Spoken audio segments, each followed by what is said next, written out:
தமிழகத்திலிருந்து வெளி மாநிலங்களுக்கு விளையாட செல்வோருக்கு விமான பயண வசதி. 10 வெளிநாட்டு பயிற்சி குழுக்கள் மூலம் தமிழக வீரர்களுக்கு பயிற்சி அளிக்க நடவடிக்கை.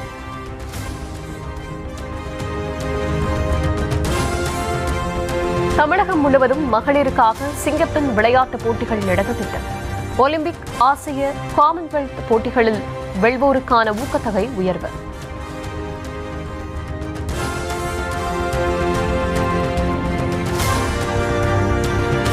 சென்னை அருகே நாளை மறுநாள் நடைபெறுகிறது தென் மாநில முதலமைச்சர்கள் மாநாடு.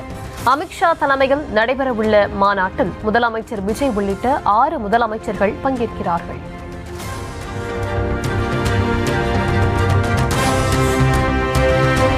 தென் மாநில முதலமைச்சர்கள் மாநாட்டின் போது கர்நாடக முதலமைச்சருடன் தமிழக முதலமைச்சர் பேச்சுவார்த்தை. நதிநீர் பகிர்வு உள்ளிட்ட பிரச்சினைகள் குறித்து பேச்சுவார்த்தை நடத்தவுள்ளதாக தகவல்.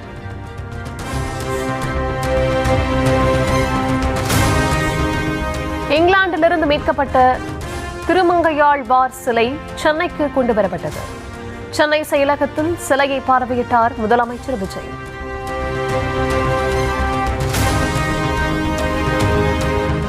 விருதுநகர் மாவட்டம் இருக்கன்குடி மாரியம்மன் கோயிலில் சுமார் 23 கோடி ரூபாய் மதிப்பிலான கட்டிடங்களை திறந்து வைத்த முதலமைச்சர் விஜய்.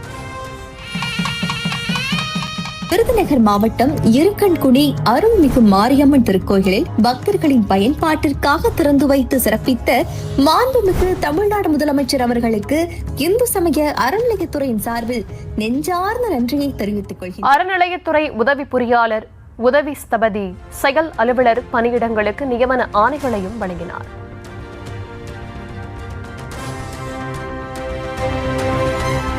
கர்நாடகாவில் 3 அப்பாவி தமிழர்களை வனத்துறையினர் சுட்டுக் கொன்றதற்கு எதிராக சட்டப்பேரவையில் அரசியல் கட்சிகள் சிறப்பு கவன ஈர்ப்பு தீர்மானம். கர்நாடக வனத்துறையினால் அப்பாவி தமிழர்கள் 3 பேர் துப்பாக்கியால் சுடப்பட்டு உயிரிழந்த ஒரு துயரமான சம்பவமாகும். இந்த இறந்து போன்ற 3 பேருக்கும் கர்நாடக அரசு அவர்களுக்கு வேலையும் வாய்ப்பையும் கொடுக்க வேண்டும். வனத்துறையுடைய இந்த அராஜக போக்கை இந்திய கம்யூனிஸ்ட் கட்சியின் சார்பாக வன்மையாக கண்டிக்கிறோம்.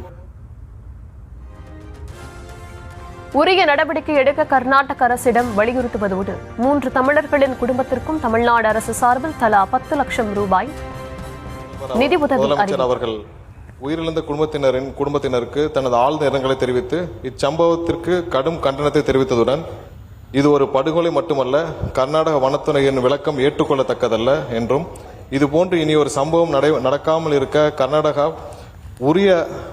அரசு உரிய நடவடிக்கை மேற்கொள்ள வேண்டும் என்று வலியுறுத்தியுள்ளார்.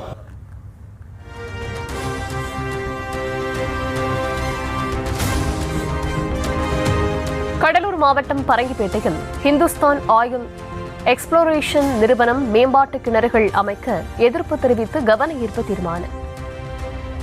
பரங்கிப்பேட்டைக்கு கிழக்கே ஹைட்ரோ கார்பன் கிணறுகள் அமைப்பதற்கான திட்டங்கள் குறித்த விவகாரத்தில் இந்த அரசுடைய நிலைப்பாடு என்ன என்பதை கவனத்தை ஈர்த்து நான் அமர்கிறேன். ஹைட்ரோ கார்பன் எடுக்கிற திட்டத்தினால் அந்த பகுதியில் ஏற்பட்டிருக்கிற பதட்ட நிலை குறித்து மாண்புமிகு அமைச்சர் அவர்கள் கவனத்திற்கு கொண்டு வருகிறேன். பாதிப்புகள் முழுமையாக ஆய்வு செய்யப்பட்டு மீனவர்களின் வாழ்வாதாரத்தை பாதுகாப்பதில் எந்த சமரசமும் செய்யாமல் அரசு நடவடிக்கை எடுக்கும் என அமைச்சர் உறுதி. மீன்வளத்தை பாதிக்கக்கூடிய, சுற்றுச்சூழலை பாதிக்கக்கூடிய எந்த திட்டமாக இருந்தாலும் நம் முதலமைச்சர் தலைமையிலான இந்த அரசு ஒருபோதும் அனுமதிக்காது என்பதை இந்த வாயிலாக நான் கூறிக்கொள்கிறேன். புனித ஜார்ஜ் கோட்டையிலிருந்து நாமக்கல் கவிஞர் மாளிகைக்கு முதலமைச்சர் அலுவலகத்தை மாற்றுவது ஏன் என முன்னாள் அமைச்சர் ஏவவேலு கேள்வி. தமிழ்நாடு வளர்ச்சி என்று இன்றைக்கு இந்தியாவில் இருக்கிற மாநிலங்களிலேயே இன்றைக்கு முதல் மாநிலமாக தமிழ்நாடு திகழ்கிறது என்று சொல்வதற்கு இத்தனை முதலமைச்சர் அந்த அறையிலிருந்து தான் போட்டிருக்கிறாங்க. இப்பொழுது அந்த இடத்தை மாற்றிவிட்டு 1 கோடி ஏறத்தாழ 30 லட்சம் ரூபாய் செலவில் எங்க அண்ணன் கலைஞர் தான் நாமக்கல் மாளிகை அந்த 10 மாடி கட்டடத்தை கட்டி கொடுத்தவரை எங்க அண்ணன் கலைஞர் தான். இப்ப அந்த இடத்துக்கு முதலமைச்சர் போறார். ஆனா நான் கேட்க விரும்புவது, ஏன் அந்த அறையிலே இருந்து பணியை பார்க்க வேண்டியதானே? முதலமைச்சரின் வசதிக்காக அல்ல, இட நெருக்கடி காரணமாகவே மாற்றத்திற்கு திட்டமிடப்பட்டிருப்பதாக அமைச்சர் ஆதவ் அர்ஜுனா விளக்கம். முதலமைச்சருடைய பரந்த உள்ளம் அனைத்து அதிகாரிகளுக்கும் ஒரு நல்ல வசதியான இடம் வேண்டும் என்கின்ற ஒரு உணர்வுடன் தான் தன்னுடைய அலுவலகத்தை தற்காலிகமாக ஒரு ஏற்பாடுக்காக தான் இந்த இடத்தை மாத்துறாங்களே தவிர இதை மற்ற உறுப்பினர்கள் சொல்லும் போது கூட இது ஒரு ஒரு அவருடைய வசதிக்கோ அவருடைய தேவைக்கோ அவர் கிடையாது. சட்டப்பேரவையில் அமைச்சர் நிர்மல்குமாருக்கு சபாநாயகர் JCD பிரபாகர் கண்டனம். கவன ஈர்ப்பு தீர்மானத்தை ஒட்டி மட்டுமே பேச வேண்டும், யாருடைய கவனத்தை ஈர்க்க பேசுகிறீர்கள் என்று கண்டிப்பு. முதலமைச்சரின் காலை உணவு திட்டம் என்ற பொதுவான பெயரை காமராஜர் காலை உணவு திட்டம் என மாற்றியது ஏன் என முன்னாள் அமைச்சர் ஏவவேலு கேள்வி. நான் கேட்க விரும்புவது, அந்த காலை உணவு திட்டத்தை மாற்றி காமராஜர் பெருந்தலைவர் பெயரை வைக்க வேண்டிய அவசியம் என்ன?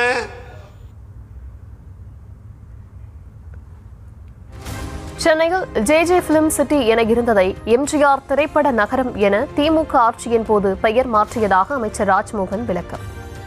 நான் மாற்றுகிறேன், கலைஞரே அறிவித்திருக்கிறார். பெயர் மாற்றம் என்பது காலங்காலமாக நடப்பது. நான் 10 இடத்திற்கு போயாவது செல்வம் சேர்த்து வருவேன், நீ படிக்கின்ற வேலையை மட்டும் பாரு என்று தமிழ்நாட்டின் கல்வி கண்ணை திறந்தவர் கொள்கை தலைவர் கர்ம வீரர் காமராசர் அவர்களின் பெயர்தான். நான் சொல்வேன், இந்த திட்டத்திற்கு காமராசர் பெயரை விட பொருத்தமான பேர் உலகத்திலேயே கிடையாது என்பதை உறுப்பினருக்கு தெரியும். அரசு பெண் ஊழியர்களுக்கு 3வது குழந்தையின் பிரசவத்திற்காக 365 நாட்கள் விடுமுறை. மகப்பேறு விடுப்பு 12 வாரங்களாக இருந்த நிலையில் ஓராண்டாக உயர்த்தி அறிவிப்பு.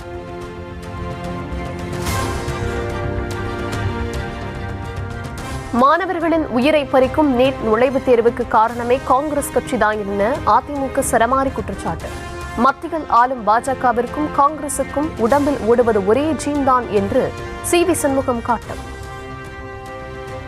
சொல்றாங்க காங்கிரஸும் சரி பாரதிய ஜனதாவும் சரி வேறு வேறு ஆள் தானே சரி, அவங்க உடம்புல ஓடுறது ஒரே ஜீன் தான். மனம் இருந்தால் உண்மையிலே இந்த காங்கிரஸ் ஆண்டும் போதும் சரி பாரதிய ஜனதா ஆண்டும் போதும் சரி மாணவர்கள் மீது அக்கறை இருந்திருந்தால் இந்த உச்சநீதிமன்ற தீர்ப்பை நாடாளுமன்றத்திலே சட்டத்தை கொண்டு வந்து இந்த மாணவர்களுடைய உயிரை காப்பாற்றிருக்கலாம். இவர்கள் அரசியல் செய்வதற்கு தான் இந்த நீட்டு உதவுகிறது. ஆமா, அப்பாவி மக்கள் மாணவர்கள் செத்துக் கொண்டிருக்கிறார்கள். அதிமுக MLAக்கள் 21 பேர் மீதான தகுதி நீக்க நடவடிக்கையை கைவிட்டதற்கு எதிரான வழக்கு. தகுதி நீக்க நடவடிக்கையை கைவிட்டதில் என்ன தவறு உள்ளது என சென்னை உயர்நீதிமன்றம் கேள்வி.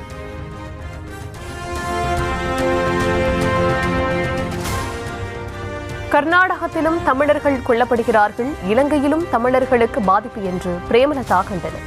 தமிழர்களை பாதுகாக்க உரிய நடவடிக்கை எடுக்க வேண்டும் என்று வலியுறுத்தல்.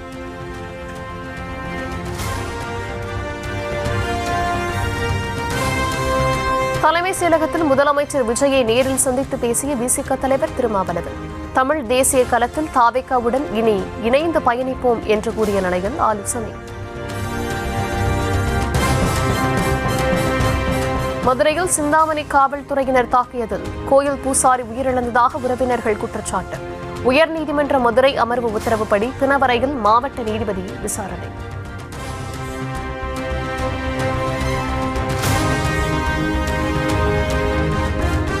மதுரையில் விசாரணைக்கு அழைத்து செல்லப்பட்ட கோயில் பூசாரி காவலர்கள் தாக்கியதில் உயிரிழந்ததாக பாமக தலைவர் அன்புமணி குற்றச்சாட்டு.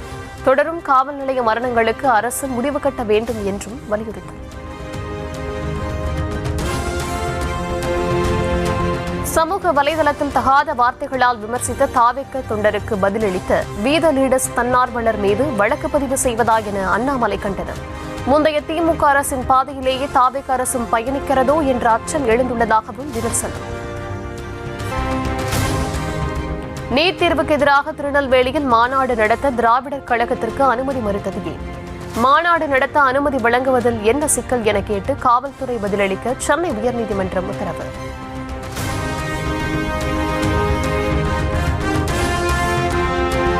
முதலமைச்சர் விஜய் தலைமையிலான அரசு 100 நாட்களை கடந்ததை கொண்டாடும் தாவேகவினர். பட்டாசு வெடித்தும் இனிப்பு வழங்கியும் அன்னதானம் செய்தும் மகிழ்ச்சி. சென்னையில் நடைபெற்று வரும் மழைநீர் வடிகால் பணிகளை ஆய்வு செய்ய 15 மண்டலங்களுக்கும் நோடல் அதிகாரிகள் நியமனம். அலுவலக நேரத்திற்கு முன்பாக காலையில் அனைத்து பணிகளையும் ஆய்வு செய்யவும் அதிகாரிகளுக்கு ஆணையர் உத்தரவு.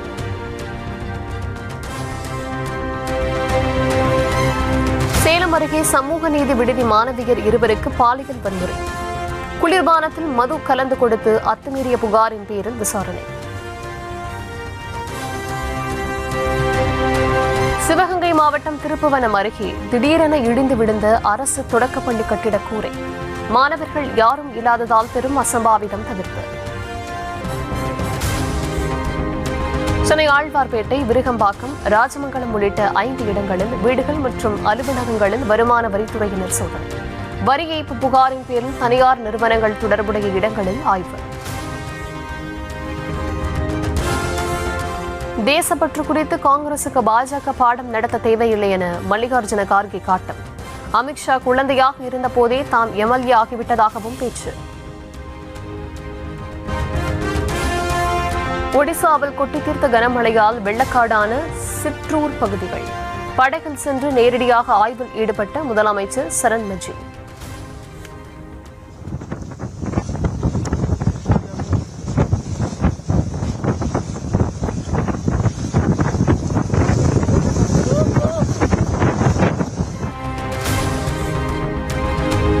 மேற்கு வங்கத்தில் பெய்த கனமழையால் நீர்நிலை வெள்ளம் ஊருக்குள் புகுந்தது. சாலைகள், குடியிருப்புகளை நீர் சூழ்ந்ததால் மக்கள் திண்டாட்டம்.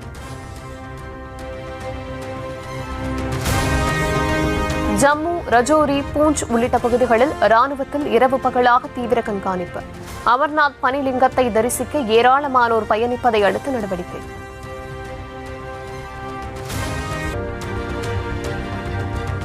பிலிப்பைன்ஸில் வகுப்பறையில் ஒரு மாணவன் சுட்டுக் கொள்வதை நேரலையில் ஒளிபரப்பிய மற்றொரு மாணவன். துப்பாக்கி சூட்டிற்கு பின் தன்னைத்தானே சுட்டுக் கொண்டும் தற்கொலை.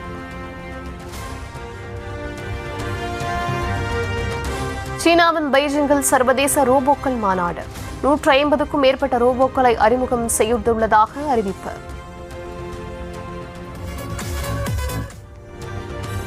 சிறையில் அடைக்கப்பட்டுள்ள பாகிஸ்தான் முன்னாள் பிரதமர் இம்ரான்கானுக்கு மருத்துவ சிகிச்சை. சிறையில் இருந்து உடனடியாக மருத்துவமனைக்கு மாற்ற உச்சநீதிமன்றம் உத்தரவு. இந்திய வம்சாவளியான நாசா விண்வெளி வீரர் அனில் மேனன் 10 நாட்களில் 2வது விண்வெளி நடைப்பயணம். சர்வதேச விண்வெளி நிலையத்தில் பழுதடைந்து வரும் பழைய தகவல் தொடர்பு ஆண்டனாவை அகற்றிவிட்டு புதிய உதிரி பாகத்தை பொறுத்த திட்டம். சென்னையில் ஆபரண தங்கத்தின் விலை சவரனுக்கு 160 ரூபாய் உயர்வு. 1 பவுன் 1,14,320 ரூபாய்க்கு விற்பனை. சென்னையில் கிராமுக்கு 20 ரூபாய் விலை அதிகரித்த ஆபரண தங்கம். 1 கிராம் 14,290 ரூபாய்க்கு விற்பனை. சென்னையில் 4வது நாளாக வெள்ளி விலையில் மாற்றமில்லை. 1 கிராம் 255 ரூபாய்க்கும் 1 கிலோ 2,55,000 ரூபாய்க்கும் விற்பனை.